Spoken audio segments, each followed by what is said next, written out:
Allez les amis, on y va aujourd'hui. Une nouvelle vidéo sur Boulangerie Papa pour apprendre à réaliser un magnifique pain complet comme vous le voyez là avec de la farine T150. Ça va être un petit délice. Vous allez avoir toutes les informations comme d'habitude pour réussir simplement un pain délicieux pour finir ce confinement. Allez, plus que 15 jours ou 3 semaines, enfin un truc comme ça quoi. Allez, bonne vidéo à tous les amis, à bientôt, ciao. Allez, aujourd'hui le temps est gris les amis, c'est comme ça. On pourrait ne pas avoir le moral, mais tout d'un coup nous trouvons des magnifiques cubes de levure. Et là, le sourire revient et c'est reparti. Les amis, aujourd'hui on va se faire un pain complet avec du levain et de la levure. Ok, parce que j'ai rafraîchi mes levains ce matin, ils sont plus en forme que jamais. Donc, on va se faire ça à la bien, mais pas dur. Ok, on va se faire un petit pétrissage tranquille, un pointage au frais.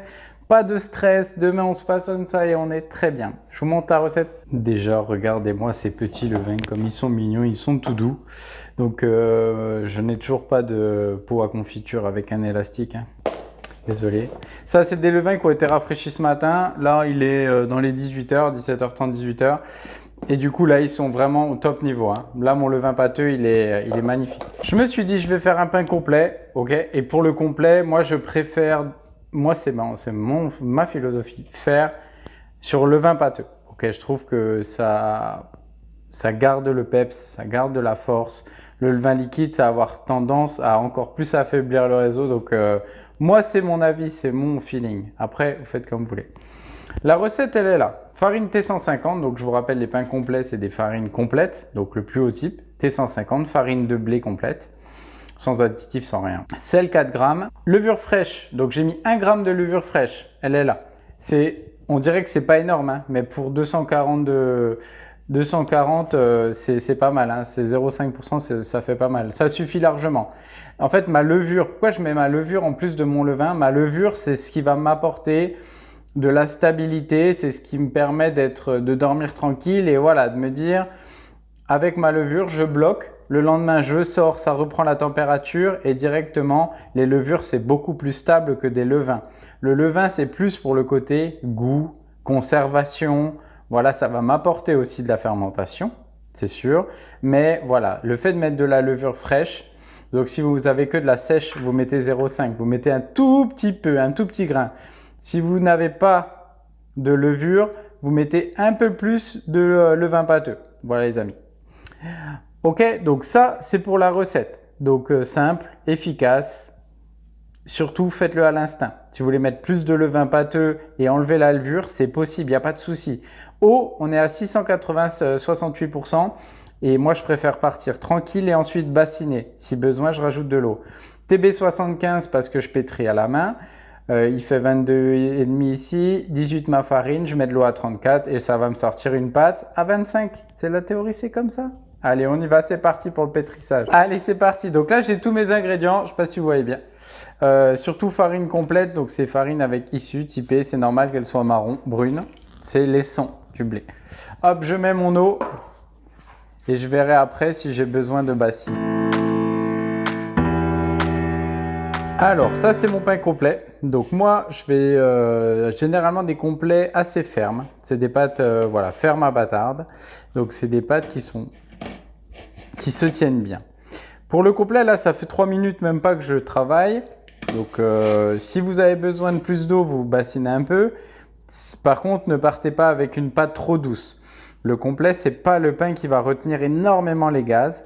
Ok, c'est plus un pain qui va être bon, digeste, qui va apporter voilà, pas mal de choses à l'organisme au niveau de la digestion. Donc, ce n'est pas un pain que je vais chercher à faire pour avoir de l'alvéolage. Ne cherchez pas un pain complet alvéolé. D'ailleurs, en boulangerie, ça n'existe presque pas. Ok, c'est des boules ou des bâtards coupe saucisson. C'est ce qu'on va faire aujourd'hui. On va faire un bâtard coupe saucisson. Là, ma pâte est phrasée, j'attends comme d'habitude 15-20 minutes, je couvre avec un petit film ou un couvercle. Dans 15-20 minutes, je vais faire un étirage assez simple parce que ce n'est pas ces pâtes qu'il va falloir étirer pendant des heures. Ok, donc mon complet, je le laisse tranquille. Allez, c'est reparti. Du coup, là, 20 minutes après, ma pâte, elle n'a pas bougé, elle est belle. Donc pour mon étirage, vous avez l'habitude. Bon, là, je me suis pris une petite huile vierge de lin. Ça c'est sympa. Soit je le fais directement sur mon plan de travail. Donc je vais vous montrer au niveau du plan de travail. Ok, ça c'est encore plus simple. Ce que je fais mon étirage, ça colle pas, c'est propre. Je travaille 4 minutes. Ça c'est quand je suis pressé. Ça c'est la version voilà, rapide. Et là vous voyez que après avoir laissé 20 minutes, un petit truc, vous n'avez pas rajouté de farine, vous avez un pain qui est parfait. Et là, voilà, votre pâte elle est faite. Ça a pris... en fait, mieux vaut travailler pendant 2 fois 5 minutes très bien, plutôt que 10 minutes non-stop et là, vous n'allez rien y gagner. Si vous laissez le temps de détente, le travail enzymatique, tout va se créer sans que vous forciez. C'est ça la règle. Donc là, je laisse pendant 30 minutes. Au bout de 30 minutes à température ambiante, je vais faire un rabat. Et après, je place au froid toute la nuit. Et comme ça, mon pain, il va être top demain, vous allez voir. Après mes 30 minutes de pointage à température ambiante, je peux laisser 30 minutes, 1 heure, il n'y a pas de problème. Donc là, ça démarre, hein, ok, ma pâte, elle est bien. Je vais faire un rabat et ensuite, je vais placer toute la nuit au frigo sans me stresser. Pourquoi? Parce que j'ai ma levure qui va me servir à la fermentation. D'habitude, avec le levain, on doit gérer au degré près, mais là, avec des levures fraîches comme ça, il n'y a pas de souci. On va le bloquer au froid pendant 12 heures au minimum. Après, on peut allonger 12-24 heures. Et ensuite, je vais le sortir demain matin. Je fais reprendre la température comme d'habitude et ensuite, on va attaquer le façonnage. Tout simple, avec les levures, ça facilite la vie. Allez, rabat et au frais jusqu'à demain. Allez, jour 2, c'est parti. Donc là, j'avais stocké au froid, donc à 4 degrés à peu près. Hein. Donc ma pâte, elle a continué à pousser un petit peu. Ça, c'est l'effet des levures. Hein. La levure, c'est beaucoup plus puissant qu'un levain, beaucoup plus contrôlé. C'est pour ça que je vous ai dit, après 30 minutes de pointage jour 1, on fait notre rabat et ensuite on met au froid sans se prendre la tête. Et voilà, c'est comme ça qu'on travaille en boulangerie les 3/4 du temps. Hein. Allez, ma pâte 9 degrés 5. Là, il est 8 heures. Je vais voir combien de temps ça reprend. Comme d'habitude, je laisse remonter à température ambiante jusqu'à à peu près 17. Voilà, à mon avis, ça va prendre à peu près 1h30, 2 heures. Je touche pas. Le but, c'est que ça reprenne à température. Comme ça, après le façonnage, au moment de l'après, mes levures vont bien pouvoir travailler dans les meilleures circonstances. Allez, on y va les amis. Ma pâte est à 16 degrés 6. Bon, ça y va. Et puis de toute façon... je suis pressé. Allez, on y va. Donc, le but, c'était de faire un bâtard, je vous rappelle.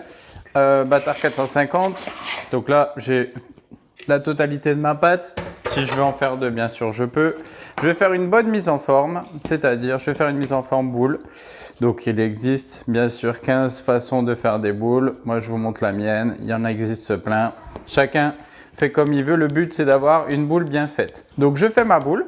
Tac. Donc là, elle est bien ferme. Hein. Moi, je vous ai dit, je cherche un bâtard, coupe saucisson, propre, sans alvéole parce que c'est de la T150. Je laisse une petite détente de 10 minutes. Si je veux faire une boule au final, je fais ma boule et je la laisse en après. Là, je laisse une détente de 10 minutes. Je prépare un chiffon pour mon après, une lame de rasoir pour mes scarifs. Et là, je vais lamer avant l'après exceptionnellement sur ce complet-là. Allez, c'est parti pour mon façonnage. On y va, j'ai préparé mon chiffon. Donc façonnage simple en 3 phases. Le but, ça va être d'avoir un pain avec de la force le plus possible. La soudure vers le haut. Je dégaze tranquillement. Ok, pas besoin de taper trop fort. Le but, c'est de partir sur quelque chose d'assez rectangulaire. Je vais rabattre la première partie. Je tourne, la jolie partie est sur le bas. Elle me forme un sourire là. Je rabats la partie du haut sur celle du dessus au milieu et il me reste toujours un espace. Et là, le but avec ma main gauche, ça va être toujours ce geste-là. Mon pouce va repousser par là-bas et ma main gauche va repartir. Et je vais fermer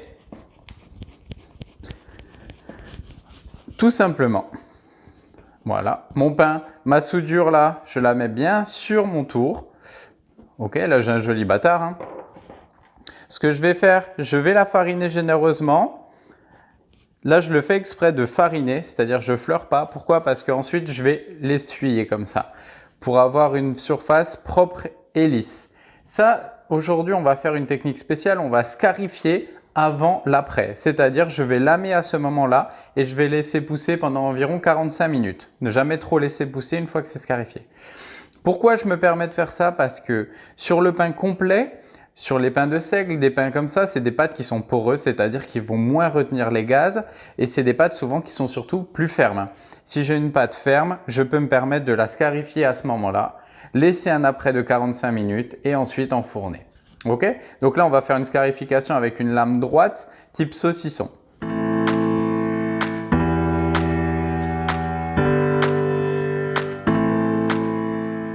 Voilà. Lamage simple, efficace, je pars de gauche, j'arrive de haut en bas avec ma lame bien droite. Et une fois que c'en est là, je laisse en après 45 minutes sur mon tapis, sur ma couche. Surtout, j'évite de toucher les scarifications et ça part en après. 45 minutes température ambiante. Pendant ce temps-là, je peux faire préchauffer mon four à 250, bien chaud. Allez les amis, mon four a bien préchauffé. On va passer à la mise au four. Donc, il faut que ça soit rapide, efficace. Le but, c'est de garder le plus de chaleur possible dans mon four. Donc mon pain, je l'avais mis au micro-ondes juste pour pas qu'il y ait de courant d'air et pas qu'il croûte. Après, si vous avez une pièce… Donc les pains qui sont lamés de cette façon, on va les prendre délicatement avec les mains. Moi, je les travaille pas au pélon, ni je les retourne pas pour pas abîmer justement cette scarife, bien sûr. Donc je le prends délicatement avec la main, je le pose sur la pierre et j'envoie de l'eau pour créer ma réaction de Maillard.